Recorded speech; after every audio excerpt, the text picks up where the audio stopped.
मनोहरपुर से दिल को झकझोर देने वाली खबर सामने आई है। एक शादीशुदा महिला को पति के नहीं रहने के बाद जीवन से कितना बड़ा संघर्ष करना पड़ता है, इसकी तस्वीर मनोहरपुर में देखने को मिली है।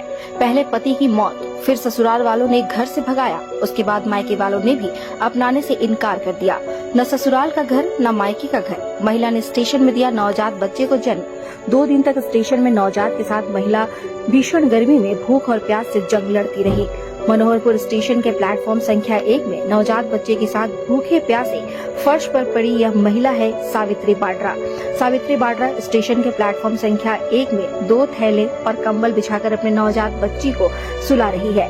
सावित्री बाड्रा का जीवन पहले ऐसा नहीं था। वह हंसी खुशी पश्चिम सिंहभूम के सोनुआ में अपने माता पिता के साथ रहती थी। इस दौरान उसने ओडिशा के कटक में रहने वाले आजाद समद नामक एक युवक से प्रेम विवाह कर ली।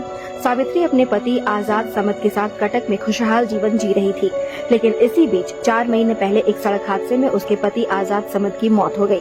पति के मौत के बाद सावित्री के जीवन में दुखों का पहाड़ टूट पड़ा। पति की मौत के बाद सावित्री को ससुराल वालों ने घर से ही निकाल दिया। सावित्री बड़ी उम्मीद लेकर वापस अपने मायके झारखंड के पश्चिम सिंहभूम जिले के सोनुआ के बालजोड़ी नया गाँव लौटी, लेकिन मायके वालों ने भी सावित्री को अपनाने से और घर में रखने से इनकार कर दिया। उसे अपने माँ बाप के घर में भी जगह नहीं मिली। अपने से दुत्कारी गई सावित्री गर्भवती थी। उसे अपने से ज्यादा उसके पेट में पल रहे बच्चे की चिंता थी। वह किसी तरह बीते 24 अप्रैल को मनोहरपुर स्टेशन आई। यहाँ 24 अप्रैल की शाम को ही उसे प्रसव पीड़ा शुरू हो गया। प्रसव पीड़ा से मनोहरपुर स्टेशन में तड़पती सावित्री की मदद करने वाला कोई नहीं था। न रेल कर्मचारी, न आरपीएफ, न जीआरपी, न टीटीई और न ही कोई रेल यात्री। सावित्री ने भारी प्रसव पीड़ा के बीच बिना किसी की मदद से मनोहरपुर के प्लेटफॉर्म संख्या 1 में नवजात बच्ची को रात 8 बजे जन्म दिया। प्रसव के दौरान कोई भी उसके पास नहीं था। किसी तरह उसने प्लेटफॉर्म में पड़ा एक ब्लेड का टुकड़ा देखा और इसके बाद सावित्री ने खुद स्टेशन में पड़े ब्लेड को उठाकर नवजात बच्ची के नाड़ी को काटा। सावित्री के पास पैसे तक नहीं थे। वह और उसका नवजात 2 दिनों तक मनोहरपुर स्टेशन में भूखे प्यासे प्लेटफॉर्म के फर्श पर पड़े हुए थे।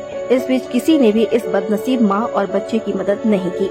मनोहरपुर स्टेशन में 45 डिग्री की चिलचिलाती धूप और लू के थपेड़ों के बीच मां और नवजात भूखे प्यासे रहकर जीवन से जंग लड़ रहे थे। इस दौरान 26 अप्रैल शुक्रवार की शाम मनोहरपुर में रहने वाले तपेश्वर यादव की नजर प्लेटफॉर्म में बेसुध पड़े सावित्री और उसके नवजात पर पड़ी।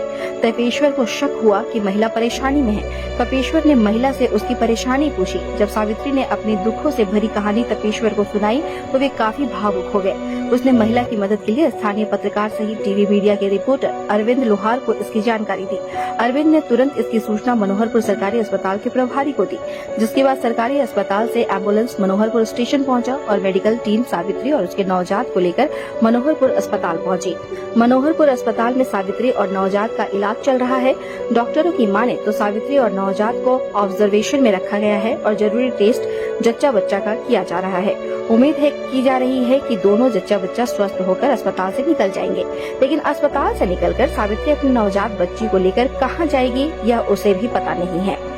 सावित्री की कहानी इतना बताने के लिए काफी है कि इस मतलबी दुनिया में पति के मौत के बाद एक महिला की जिंदगी नारकीय बन जाती है। जहां अपने तो ठुकराते ही हैं, समाज भी उसका साथ नहीं देता है। विडंबना देखिए तो स्टेशन में सुरक्षा चाक चौबंद करने का दम भरने वाली रेलवे को भी पता नहीं चला कि उसके स्टेशन में प्रसव के बाद 2 दिन से जच्चा बच्चा जिंदगी और मौत लड़ रहे हैं। अगर तपेश्वर यादव फरिश्ते के रूप में सही समय पर सावित्री की मदद नहीं करते तो शायद स्टेशन में सावित्री किसी अप्रिय घटना का शिकार हो गई होती और सावित्री की यह दुख भरी दास्तां हमेशा के लिए दफन हो जाती। अब सावित्री को चिंता है तो बस उसके नवजात बच्ची की परवरिश की, क्योंकि अब न सावित्री के लिए ससुराल में कोई जगह है और न ही उसके मायके वालों ने उसे अपनाया है। सावित्री का जीवन संघर्ष जारी है और अब ये कब खत्म होगा यह उसे भी नहीं पता। पता चला ये लेडीज यहाँ पे स्टेशन में है और 3 दिन से प्रसव के बाद यहाँ पे रही है। और मेरे पिताजी को शौचालय 1 नंबर प्लेटफॉर्म में लेकर आया था शौच करवाने के लिए। उसी दौरान मैं मेरे पिताजी को यहाँ पे चेयर पे बैठा के देखा कि कुछ लोग वहाँ पे 1 नंबर छौनी के नीचे एक लेडीज बैठी हुई है और 2-3 जन देख रहे हैं। और मैंने पास गया और उससे पूछा कि क्या बात है, तो उनसे मालूम चला कि 3 दिन पहले उनका डिलीवरी हुआ है स्टेशन में ही।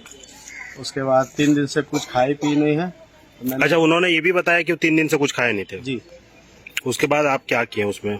उसके बाद मैंने पूछताछ करके वो 3 दिन से कुछ खाई हुई नहीं थी, तो उसके लिए मैंने पानी और खाने उने का कुछ व्यवस्था किया। और अगर इस मामला को लेकर आप किनको किनको जानकारी दी? क्या मामला इनको आज इलाज के लिए अस्पताल ले जाया जा रहा? स्थानीय मीडिया और स्थानीय लोगों को जानकारी दी, उसके बाद सभी लोग आकर मदद की उनकी। क्या नाम है आपका?